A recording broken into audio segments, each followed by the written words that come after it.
Bien, seguimos el próximo caso, que lo va a presentar la doctora Lorena Brance. Se trata de el hemangioendotelioma pseudomiogénico óseo. Adelante, doctora.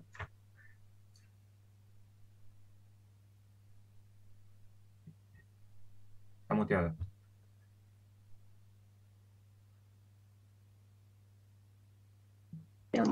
Ay, perdón, me levanté mal hoy sábado.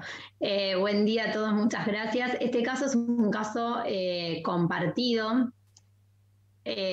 con todos mis colegas del Sanatorio Británico, la parte de tumores óseos y tumores musculares, así que bueno, para mí es un gusto haberlo compartido con ellos. Este caso sobre hemangioendotelioma pseudomiogénico, si nos vamos un poquitito digamos, a su historia, las primeras descripciones fueron en el año 92, donde reportaron una serie de 5 pacientes que eran morfológicamente muy similares y que habían sido considerados como una variante de los sarcomas epiteloides y que en su momento se los habían llamado sarcomas epitelioides de variantes fibromas likes, pero que no tenían marcadores vasculares. Después, en el año 2003, Billings los describió a estos como hemangioendoteliomas epitelioides, sarcomas likes, por características morfológicas específicas y por diferenciaciones vasculares específicas también que tenían, así como también diferenciaciones por inmunistoquímica. En el año 2011, ya Hornig describe 50 casos en la literatura y aquí ya se los denominan a esta variante histológica como hemangioendoteliomas pseudomiogénicos para justamente enfatizar esta apariencia morfológica a las células musculares en algunos casos. Y entonces, ya en el año 2013 se es incluido oficialmente por la Organización Mundial de la Salud dentro de las clasificaciones de los tumores de tejidos blandos y de los tumores óseos. Las manifestaciones clínicas de este tipo de tumores óseos y musculares en general se caracteriza porque afecta a adultos jóvenes de edad media entre los 30 y los 40 años que tiene predilección por afectar las extremidades inferiores. La mayoría de los pacientes se manifiestan asintomáticos, algunos presentan masas subcutáneas dolorosas, y estas lesiones pueden variar, pueden ser desde milimétricas hasta pocos centímetros. En algunos de los casos, en las variantes superficiales, estos nódulos se pueden ulcerar y ahí pueden ser similares a los sarcomas epitelioides. Predominan las lesiones multifocales casi en un 65% de los casos, el 30% involucra la dermis, un 20% el plano subcutáneo, un 35% los músculos y un 15% es de afectación ósea. Esas lesiones son lesiones bien circunscriptas. Los tumores óseos habitualmente son tumores óseos múltiples, bien delineados, lesiones de tipo lípticas que pueden aumentar justamente con el contraste y habitualmente no muestran una destrucción ósea ni una reacción perióstica masiva. Nosotros, bueno, presentamos este caso de hemangioendotelioma pseudomiogénico óseo y muscular que tuvo una buena respuesta al tratamiento con pamidronato y esto originó una búsqueda sistemática de la literatura para justamente evaluar qué ocurría en estos tipos de tumores con compromiso óseo en función del tratamiento establecido. Nuestra paciente, una paciente argentina de 25 años de edad que ya cursaba con dolor en las falanges del pie, principalmente en la base del quinto dedo, un dolor sumamente intenso tenía en los pies cuando la conocimos, entraba al consultorio en muletas sin poder apoyar directamente, tenía una evolución de aproximadamente unos 4 meses, había referido edema bilateral, en las radiografías se observaba una importante desmineralización y en una resonancia que nos traía, además de esta desmineralización, presentaba edema óseo y quistes óseos subcondrales que así estaban informados. al examen físico, en un examen físico normal, excepto por la presencia de dolor a la palpación en el pie afectado. Meses más tarde, en la evolución, ella refiere dolor que se va extendiendo a todo el miembro inferior izquierdo, pero principalmente lo refería en la región inguinal izquierda.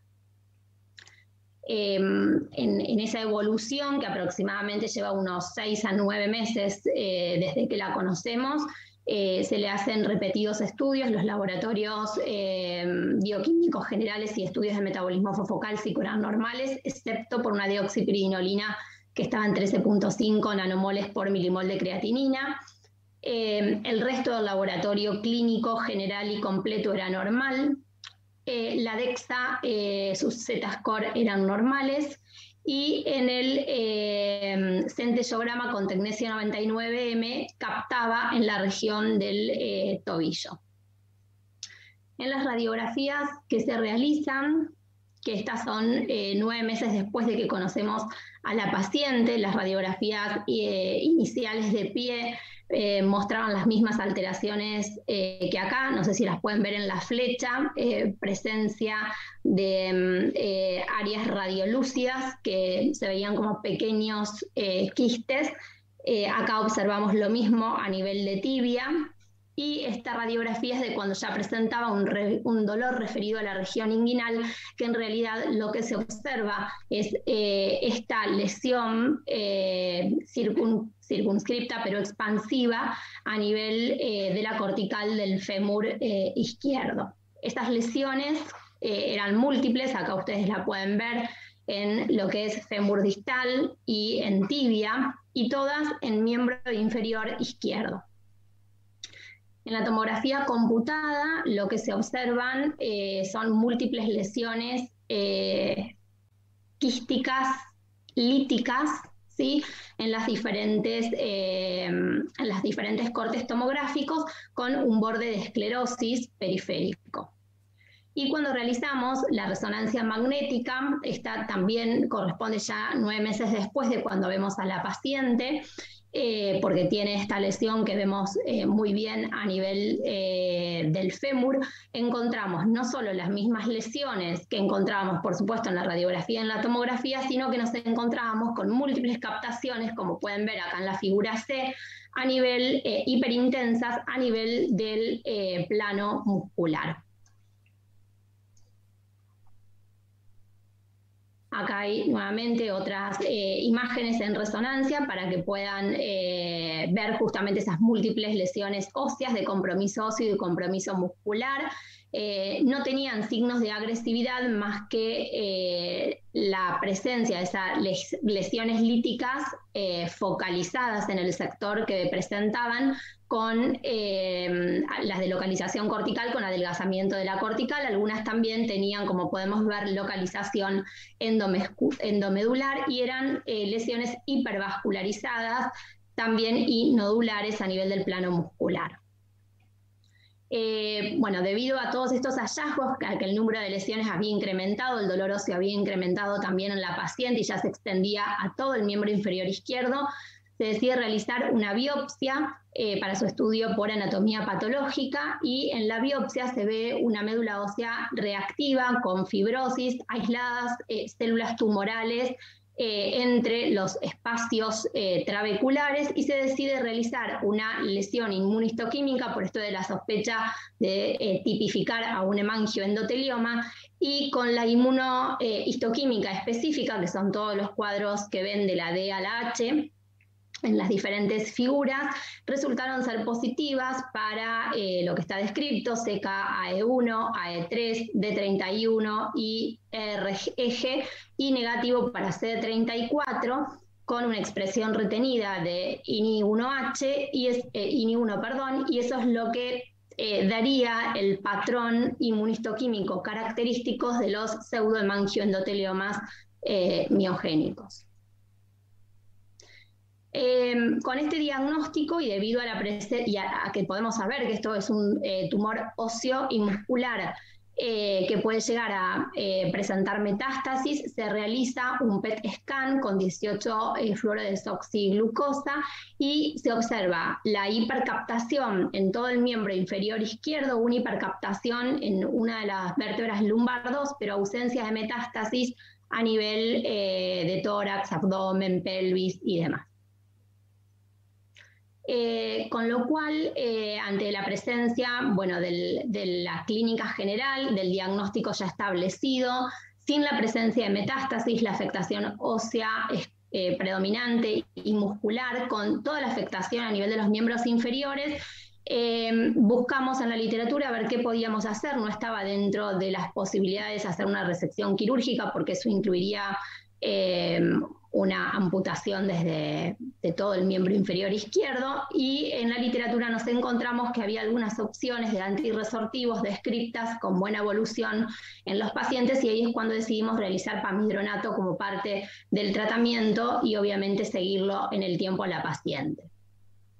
Ella se realiza en junio del 2018, 90 miligramos de pamidronato, lo hace de forma mensual. Al mes 3, la deoxipridinolina había bajado de un valor de casi 18 nanomoles por milimol a 4,7. A los 6 meses, no lo comenté, pero el primer PET tenía una captación a nivel del fémur, la lesión más grande, con un sub cercano a 15. Al mes 6, esa lesión continúa con la misma captación por el PET, pero baja la captación en todas las otras lesiones. Y paralelamente fue disminuyendo el dolor óseo. Ella pasó de tomar opioides a directamente no tomarlos y progresivamente ir caminando sin muletas y poder hacer actividades de vida cotidiana. Al mes 12 ya se observa una resolución de la mayoría de todas las lesiones óseas del miembro inferior y una importante mejoría en esta lesión que observamos en el cóndilo femoral. Este sub de 15 había pasado a un sub de 2,5, y a los 2 años y medio de la primera vez que lo observamos y de la indicación justamente del pamidronato, estas lesiones habían disminuido en todo el miembro inferior, habían disminuido de tamaño, no presentaban captación al contraste endovenoso y otras habían desaparecido. La paciente ya caminaba, hace cuestiones de vida cotidiana de forma normal y está sin opioides. Este caso hizo que hiciéramos una revisión sistemática de la literatura, donde el objetivo era buscar aquellos hemangiodotelioma pseudomiogénicos con afectación ósea y cuál era el tratamiento.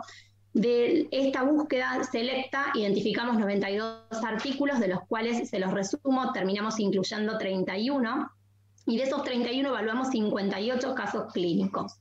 En estos 58 casos clínicos que nosotros evaluamos, predominaban en hombres, en un 76%, hombres jóvenes. La edad del diagnóstico era de los 5 a los 86 años, pero si nosotros lo estratificamos por edad, encontramos que en el grupo de los 18 a los 40 años es el mayor porcentaje, casi en un 50% de los pacientes.